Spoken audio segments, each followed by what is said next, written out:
We will call the meeting to order. Give the adoption of the agenda. So moved.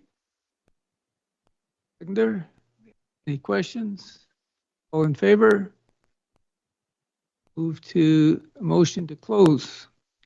Read that. I move that council move into a closed meeting to discuss matters covered by the community charter under sections 90 part 1A, personal information about an identifiable individual who holds or is being considered for a position as an officer, employee, or agent of the municipality or another position appointed by the municipality. C, labor relations or other employee relations.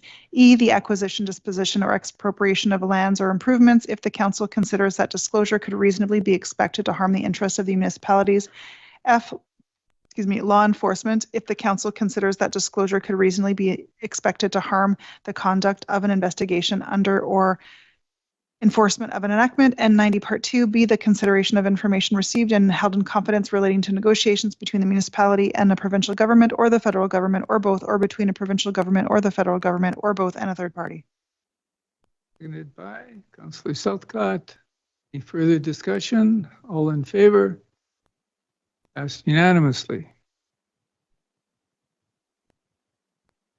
Closed we go.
I am, but I'm meeting someone in Wildwood morning before.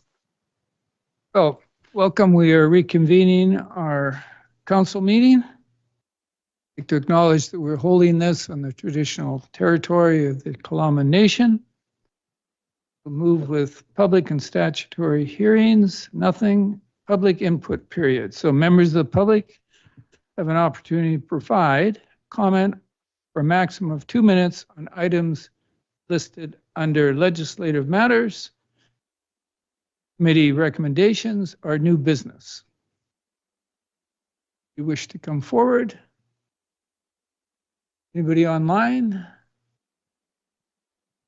Seeing no one, we'll move to the consent agenda.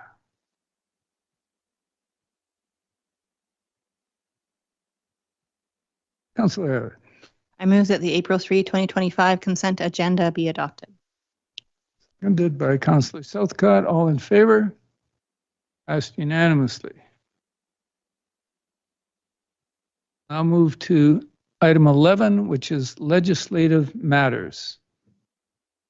7.1 to the CAO. Okay, through the chair, what you have before you is a report for decision. This is a pretty significant one for our city on the Beach Gardens complex. I'm going to turn over to Director Gao. I would like to say this is something very important for the consideration of our community, and he'll walk you through with some visuals on what this report is about and the recommendations. So over to you, Director Gao. Good evening, Council. Thank you for having me. I'm just going to share my screen. Bear with me. Hopefully everybody can see what is Appendix B to the staff report. So the purpose of the report is to present an application that proposes to amend the city's official community plan and zoning bylaw for lands located between Caribou Avenue and Lillooet Place, known as the Beach Gardens Complex. Today's staff is seeking two things: direction on the preparation of draft amendment bylaws to be considered by council at a future date, and if directed to prepare an amendment to the Sustainable Official Community Plan. Staff is also seeking direction as it relates to meeting the requirements of Section 475 of the Local Government Act. And this section of the Local Government Act pertains to consultation during development of an official community plan and reads, a local government must provide one or more opportunities it considers appropriate for consultation with persons, organizations, and authorities it considers will be affected. The local government must consider whether the opportunities for consultation should be early and ongoing, and specifically consider whether consultation is required with the board of any applicable regional districts, First Nations, boards of education, the provincial and federal governments, and their agencies. And just as a reminder, the consultation under this section is in addition to the public hearing that is still required when amending or developing an official community plan. Thank you, Director Gao. I'll open the floor. Sorry, I do have Sorry. quite a bit more. I'm just going to move screens here. Please continue. Sorry about that. Moving to the application itself, the Beach Gardens Complex consists of 5 separate parcels that are fee simple and all owned by Seaboard Hotels. The parcels vary in size and land use and are numbered 1 through 5 on the screen. The development proposes to reconfigure these 5 parcels into 2 lots and then rezone them.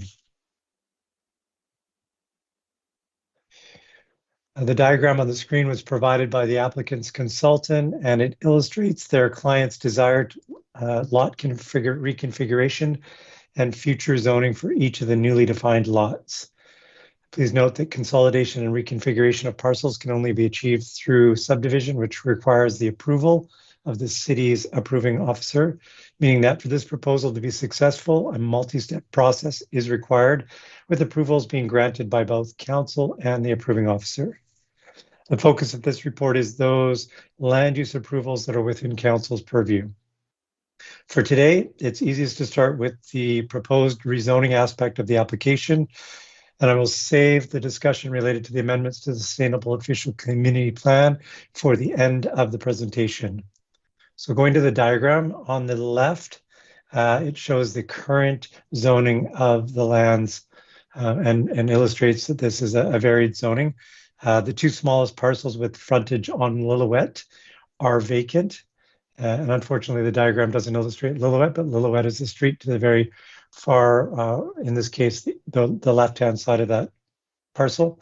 They are zoned R1, which is our single-family residential zone. The parcel that fronts Highway 101, and again, Highway 101 runs along the top of the parcel, so along the parcel labeled RM3.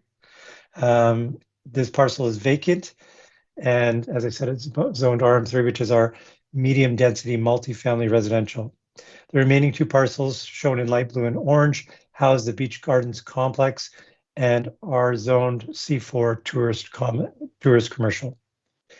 Moving to the image shown on the right, following a successful reconfiguration of the parcels by subdivision, it is proposed that the zoning of the newly defined lots would be reduced to 2 lots, the C4 zone and an RM4 zone parcel.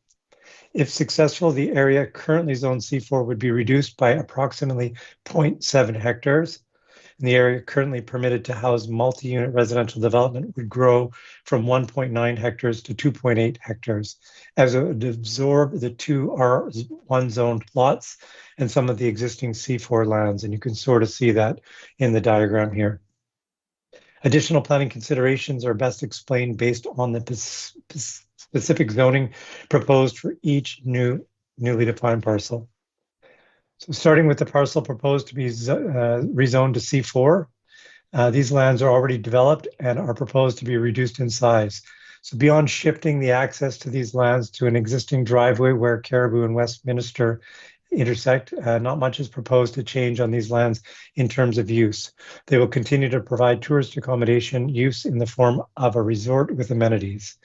The only change proposed is the applicant's request that the permitted uses associated with these lands be expanded to include craft liquor distillery with accessory bottling use. Their goal is to permit Salish Sea Spirits, the craft distillery established on site, to operate indefinitely, which would eliminate the need for a temporary use permit to support this use in future. Should council direct staff to prepare draft amendment bylaws, the simplest approach to address this request would be to amend the C4 zone to allow craft liquor distillery with accessory bottling use as a permitted use on the Beach Gardens property. As for the lands proposed to be rezoned to RM4, the proposal is to rezone the parcels currently zoned R1 and RM3 to RM4. To give council a sense of the type of development possible on these lands, the applicant's consultant has provided a conceptual drawing package that illustrates one scenario. It illustrates the potential scale of development possible and highlights the flexibility of housing type in the RM4 zone where apartments, townhomes, and cluster homes are all permitted. Key to remember is that what is shown here is a concept provided as a way to help council, staff, and the public conceptualize one possible development scheme, and the applicant nor the city are bound to this design. However, based on this design, the applicant is proposing 3 4-story apartment buildings along the highway frontage between Caribou and Lillooet that would provide 140 new units of housing. Closer to the ocean, 3 rows of 6-unit and 3-unit townhomes are proposed that would contribute 75 new units of housing. Combined, this concept would deliver 215 new residential units. Council will want to consider associated impacts to adjacent owners and occupiers of property. This location, when you add 250 new units, this is going to translate into a significant increase in population. As we know, more people means more cars, more pets, and in turn, more potential for conflict.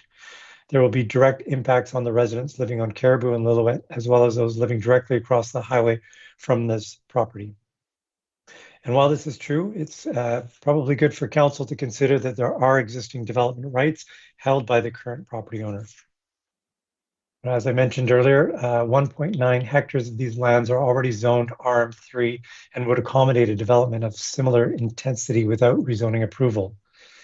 However, another key consideration for council is that the proposal is to see 2.8 hectares of land developed for multifamily residential development rather than just 1.8. So a significant increase in land dedicated to this type of development.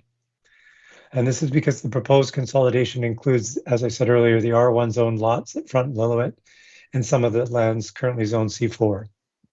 As for the applicant's desire to see these lands rezoned from RM3 to RM4, this is more about the flexibility of the RM4 zone and how it measures density. The RM4 zone measures density using floor area ratio, and while the RM3 zone measures density by unit count.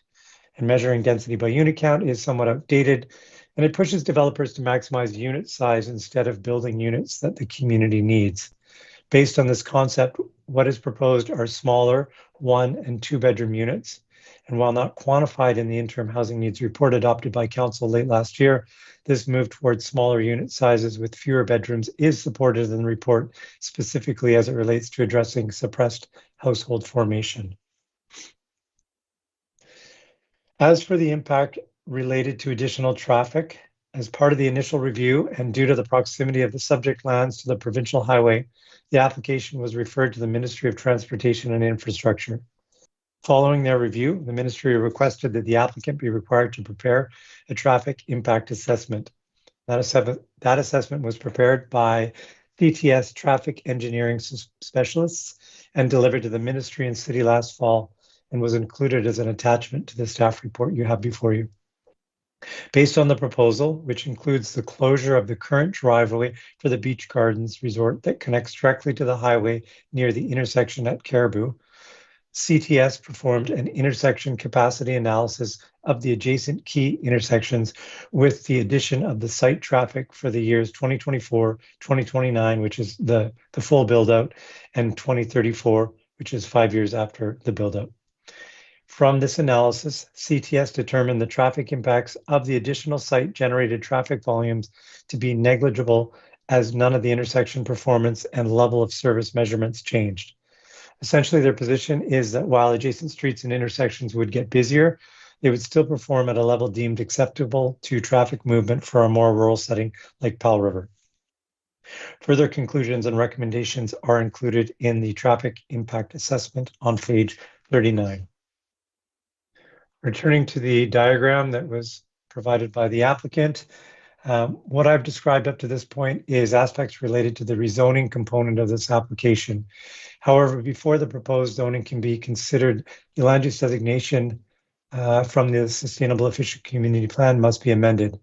These lands are currently designated as urban residential single family, which does not permit multi-unit residential development. To support the proposed rezoning to RM4, the land use designation of the upper parcel would have to be changed to urban residential medium density or mixed use commercial residential.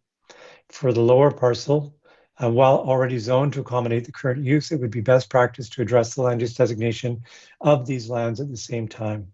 Ideally, these lands would be designated to support its current use, being a designation that supports commercial activity.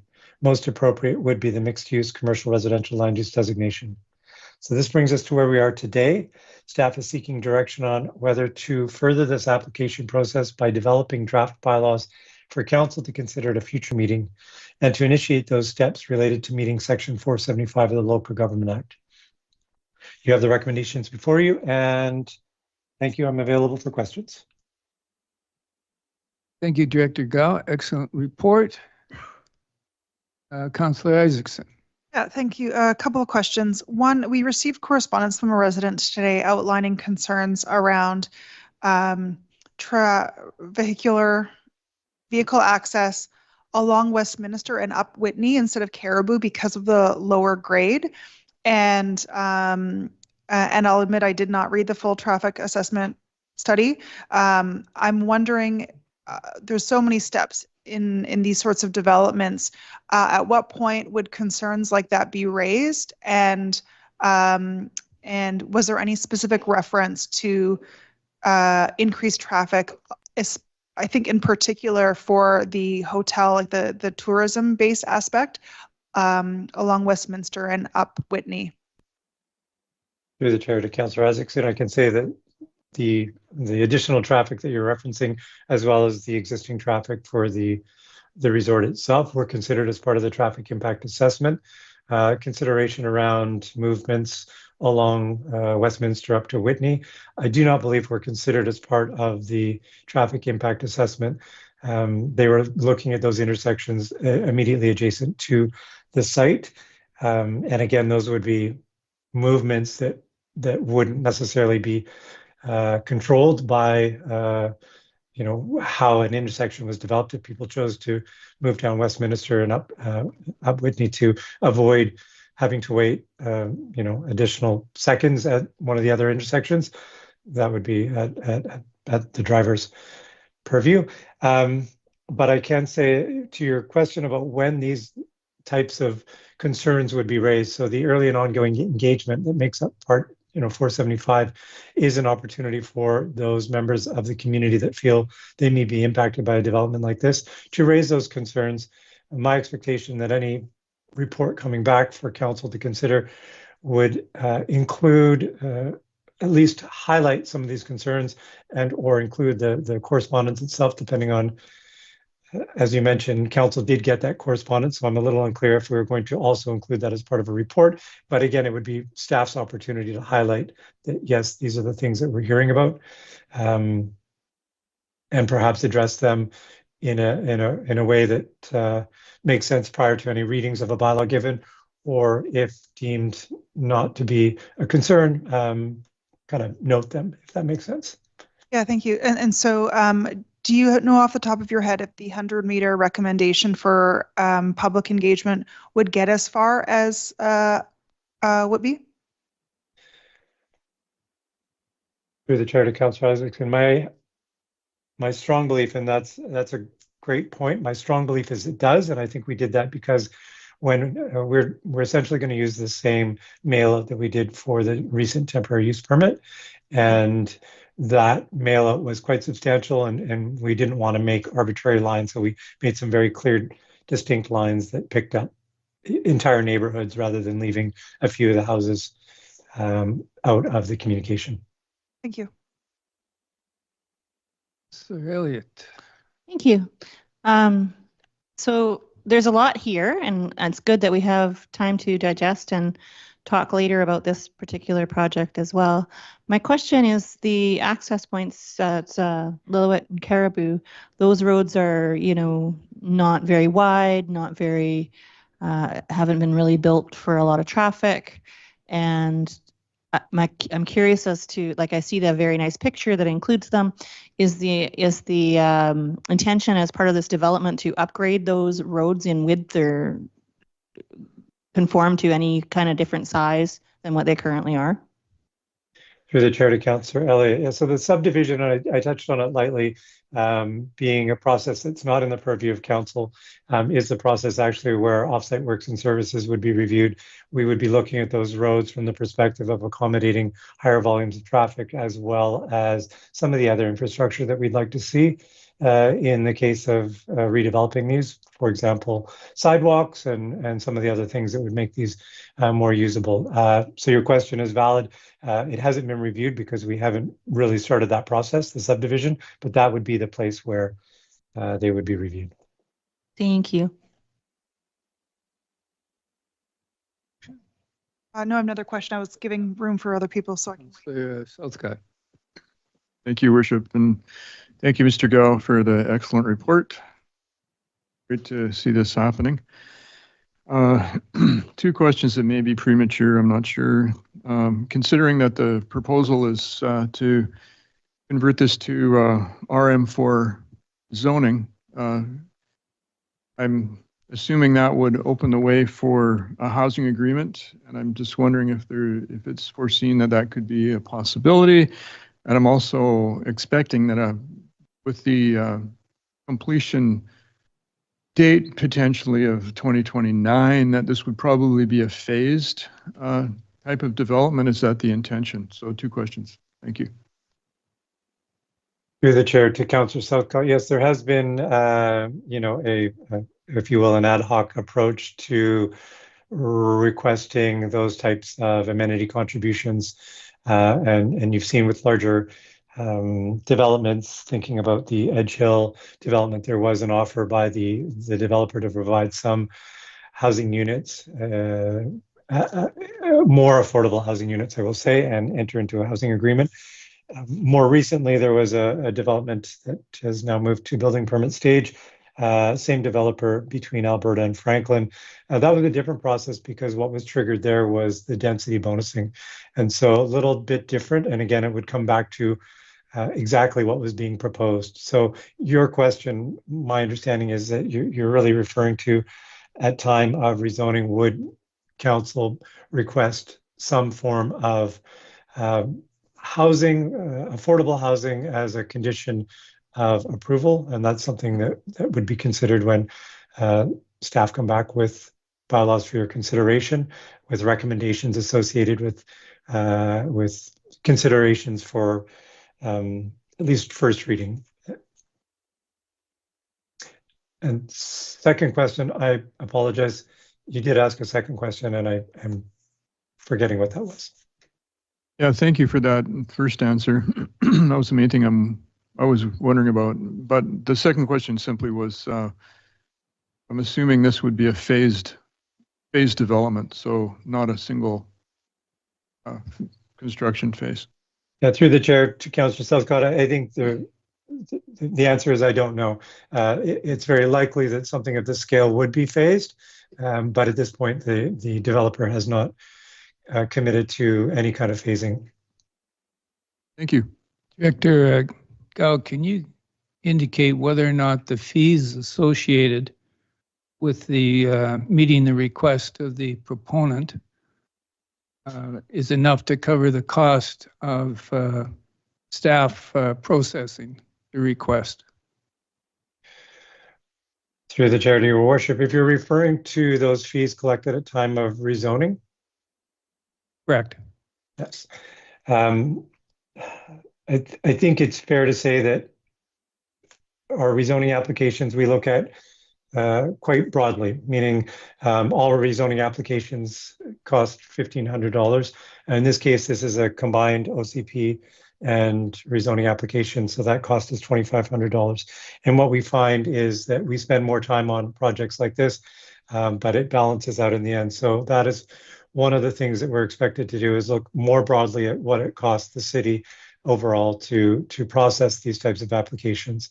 And I would say that there's a balance here too, because the benefit to the city is much greater in a situation where seeing development of this scale, but it doesn't suggest that there's not always an opportunity to review our costs annually and make sure that we're staying on at a break-even point. That is the intent. Thank you. Councillor Palm. Yeah, thank you, Mayor, and through the chair. Good report, Mr. Gao. I appreciate it. The one issue that I think will be before us when we consider this, when more residents are informed of the development, is, as Councillor Elliott has alluded to, the two arteries perhaps need to be upgraded with 215 residents proposed. So in terms of Highway 101, is there any special consideration that will have to be abided by as far as highway regulations are concerned?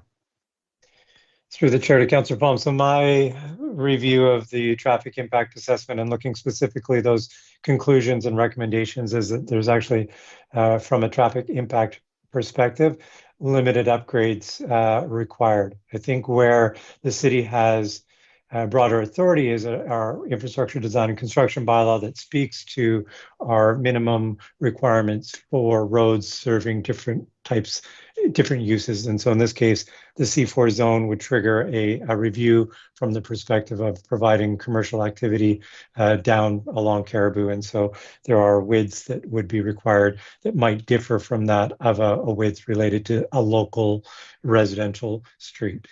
The highway falls under the ministry's purview, and again, according to the traffic impact assessment, there wasn't a requirement to see, for example, a dedicated left-hand turn lane for either one of these, the Caribou or Lillooet.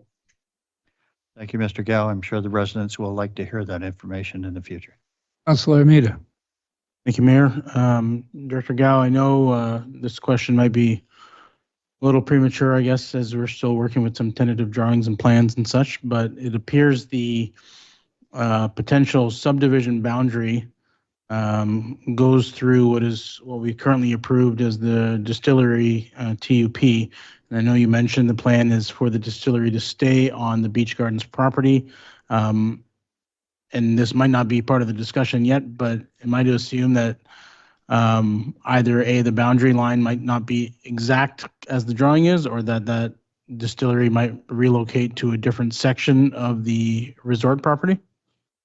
Through to the chair, to Councilor Almeida, the latter is correct. So it's my understanding that the future plan for the distillery, if approved, would be to create a permanent home much closer to the resort or within the hotel itself. Thank you. So, Thank you, Your Worship. So my question has to do with capacity of our water lines and utility lines and so forth, and whether this size of a development with this density would require some kind of large upscale of our pipes in that area. The chair, to Councilor Elliott. So one of the subject conditions that will come forward as a recommendation from staff in any future reports would be that the applicant be required to do modeling of our system to understand what exactly is going to be required. The reason we didn't include that at this stage and didn't make it a requirement is because if council decided that there wasn't an interest in seeing this move forward, that's quite a large cost to the applicant. And so I think that's one thing that we typically wait until we've got first reading to require that type of investment. Okay, thank you. Councilor Isaacson.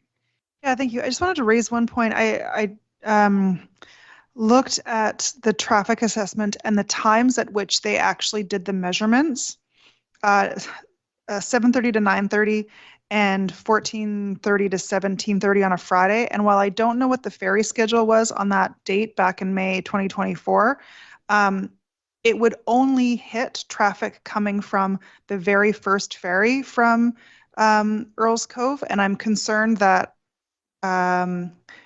missing any windows of the ferry traffic coming through there and not looking at turning lanes with that in mind is an oversight. I don't know if I got if that's something that you caught or if I'm right on. Any reaction to that observation? Through the chair to Councilor Isaacson, I did review the traffic impact assessment. I must admit that their process is a bit outside of the work that I typically do.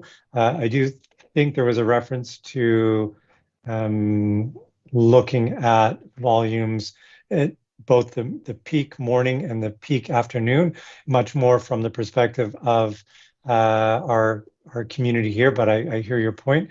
I would urge you to read a little further because there was some reference to acknowledgement that traffic from the ferry does play a role, but that is a great observation, and maybe there will be an opportunity for the traffic engineer to speak directly to that question at a future date. Thank you.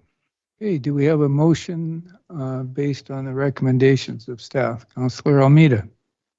I move that staff be directed to prepare for council's consideration draft amendment bylaws to City of Powell River Sustainable Official Community Plan Bylaw 2370, 2014, and City of Powell River Zoning Bylaw 2100, 2006, that would facilitate the redevelopment of the Beach Gardens complex comprised of 5 parcels of land located between Caribou Avenue and Lillooet Place, south of Highway 101 in the Grief Point area of the community. And that council, with respect to considering an amendment to the City of Powell River Sustainable Official Community Plan Bylaw 2370, 2014, that would support the redevelopment of the 5 parcels that make up the Beach Gardens complex, has considered appropriate consultation opportunities with persons, organizations, and authorities pursuant to Section 475 of the Local Government Act. And direct staff to mail notifications to persons and organizations that own or occupy property within 100 meters from the boundaries of the subject properties to inform them of the proposal and solicit feedback, and direct staff to notify Cathet Regional District, Tla'amin Nation, and School District 47 to inform them of the proposal and solicit feedback. Councillor Southcott, further discussion before we vote? All in favor? Motion passed unanimously. Thank you very much, Director Gao. Thank you. Now move to item 14, which is new business. Island Coastal Economic Trust Alternative. Councilor Almeida, would you care to put forward that motion? Sure. I discussed this with the mayor a couple weeks ago. And for those that aren't aware, there is, for the community, I guess, Island Coastal Economic Trust is funded by the BC government, an organization to with a fund to help support various opportunities and organizations. As an example, Prisma and the QRCA have received funding from the organization recently for projects here in our community. The mayor sits as the mayor sits on the organization of the Island Coastal Trust, as along with other mayors of the community. Over the last year and a half, I've had a chance to fill in for the mayor a couple of times when the schedule didn't work out. And this last one in March, it ended up being a bit of a scramble to find someone to fill in on the day of the meeting. And so I thought it might be good to have someone as a permanent alternate that can put it in their calendar so that should the mayor not be able to make it, that person has already planned it out in the calendar. So hence the motion, which I can read, I guess, is to make myself, Councilor Almeida, be appointed as alternate to Mayor Wasnow on the Island Coastal Economic Trust Advisory Committee. Councilor Southcott, any further discussion? All in favor? Oh, sorry. You. Oh, okay. We're super All in eager. favor? Passed unanimously. Thank you. Yes. I just want to add that this region has received pretty significant grants. I don't remember exactly what they are, but there's been big money come here from ICE-T, as it's called. And so I'm really appreciate Councilor Almeida's initiative to make sure that we keep an eye on the money that they're giving away, because we can certainly use any that's to be had. Thank you. Great. We'll now move to item 16, which is an introduction of a notice of a motion, just so everybody understands. When there's notice of motions, there is no discussion on at this time. It'll come forward to the next council meeting. We'll move to public clarification. Members of the public may ask questions to clarify items discussed during the meeting for a minimum or maximum of 2 minutes.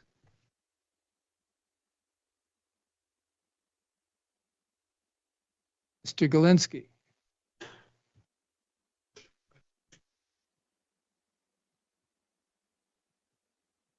Do we have anybody online? It appeared that we're ready for a motion to adjourn. Ask the crowd if they want to ask. Moved on. Big crowd. You don't need a motion to adjourn. You just say the business is done and we can. All right, the business is done. Thank you very much for coming out and joining us.